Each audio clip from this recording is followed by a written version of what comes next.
Ito ang clinic namin. May doktor din kami at 2 nurse. 24 hours ba ang clinic nyo? Hindi. Hanggang alas 6 ng gabi si Doc. At yung isang nurse naman, hanggang alas 12. Paano kung magkaroon ng medical emergency? Dinadala pa rin ba ang preso dito kahit walang doktor? Oo. 2 gwardiyan sumasama sa pasyente. At may gamot din kami rito. At kung talagang grabe, dinadala namin sa bayan. Doon sa ospital. Mahigpit pala talaga dito sa inyo, no? Sa 5 taon ba naman itong security complex? Bah, ni isa walang nakatakas dito. Talagang magaling magpalakad si General Banyares.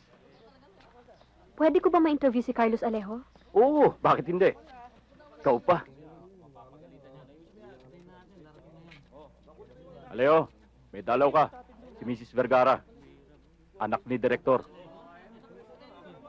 Yan si Alejo.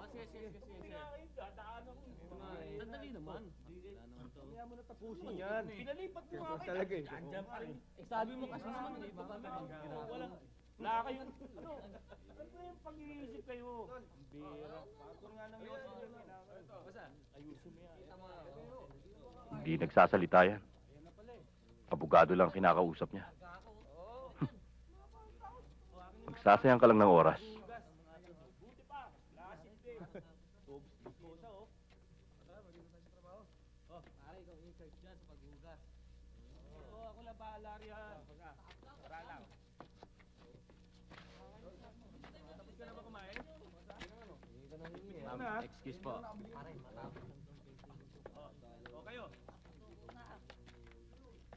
Sir, yosi muna kayo, sir. Mr. Alejo? Kumusta ho ang buhay nyo dito sa bilangguan? Ano hong masasabi ninyo sa mga nangyayaring ngayon? At ano ho sa tingin ninyo ang motibo ng...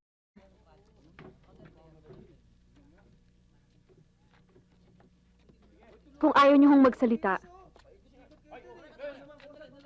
isulat nyo na lang ho ang sagot nyo rito. Kayo ba may utak o bobo? Ano ba kayo?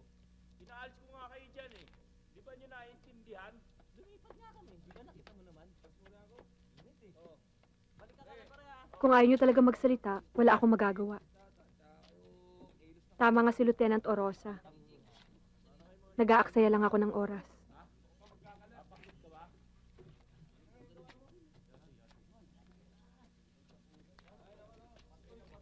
Sige ho. Salamat.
Pinagod mo ako ah!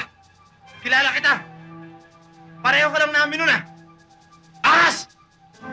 Balimbing!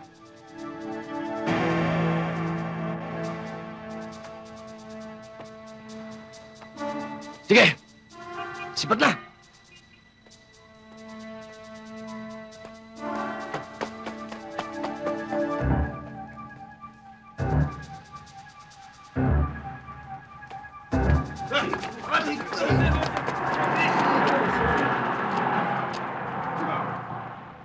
Patrolman Perez. Opo. Ako si Sargento David. Tayo na.